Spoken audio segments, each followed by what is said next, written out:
Joko Widodo, begitulah nama Presiden ke-7 Indonesia yang karir kepemimpinannya akan segera berakhir dalam hitungan bulan ke depan. Banyak hal yang sudah ia torehkan dan kerjakan. Di awal ia dikritik habis-habisan. Di akhir ia akan dikenang sebagai salah satu pemimpin bangsa terbaik yang pernah dilahirkan. Karakter kepemimpinannya mungkin berbeda dari 6 pemimpin sebelumnya. Jokowi tak pernah secara terang-terangan menghabisi lawan politiknya ataupun mengintimidasi para pembencinya. Kasus terbaru ketika Rocky Gerung menyebutnya bajingan tolol. Untuk mencari kejelasan nasibnya tuh, dia memikirkan nasibnya sendiri, dia nggak pikirin nasib kita. Itu tolol. Dan Jokowi tak menganggap serius hal itu. Suami dari Hajah Iriana itu terlihat tersenyum ke media dan menyebut bahwa ucapan Rocky adalah hal yang biasa.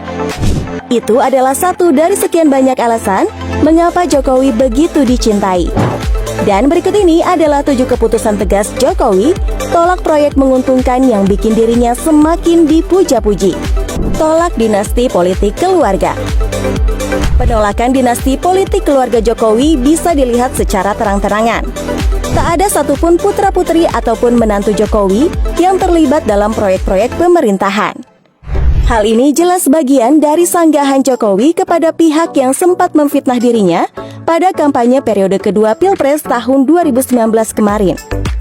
Justru kalau kita cari di mesin pencarian Google mengenai dinasti politik untuk mega proyek Indonesia, nama perusahaan adik Menhan Prabowo Subianto, Arsari Group, justru memegang beberapa proyek pemerintah di IKN Kalimantan.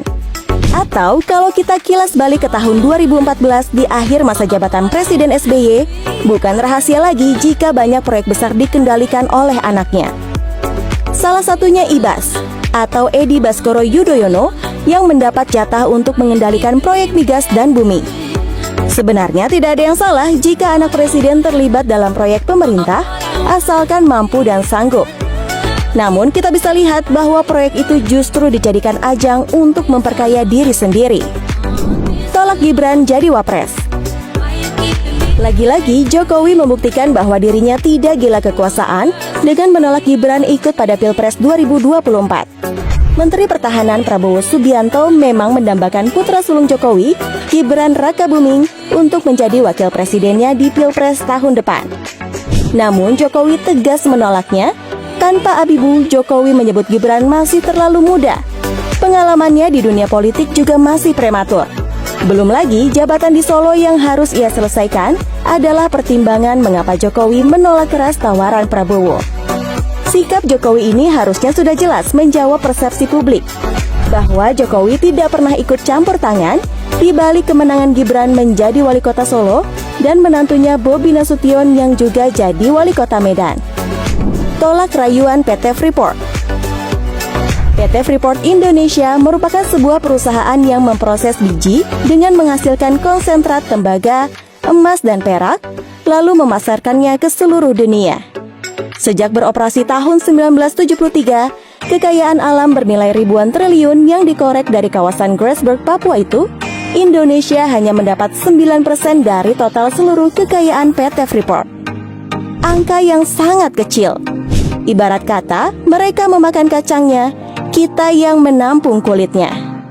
2014 adalah awal perang PT Freeport Indonesia dengan Presiden Jokowi untuk pertama kalinya.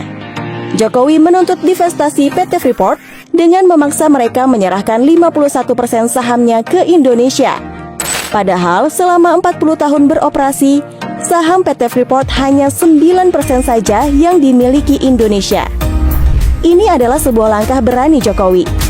Jika kita berpikir realistis, bukan tidak mungkin Presiden Jokowi saat itu menerima sogokan sejumlah uang dalam nominal yang besar agar perusahaan PT Freeport tidak diganggu-gugat oleh pemerintah Indonesia.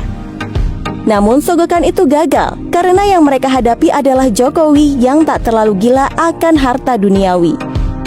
Dan di tahun 2041 mendatang, pemerintah Indonesia akan kembali meminta tambahan 10% lagi saham PT Freeport. Artinya 61% saham PT Freeport akan dikuasai Indonesia. Dan ini adalah cara halus Presiden Jokowi untuk membuat PT Freeport tidak betah dan memilih hengkang dengan sendirinya dari Papua.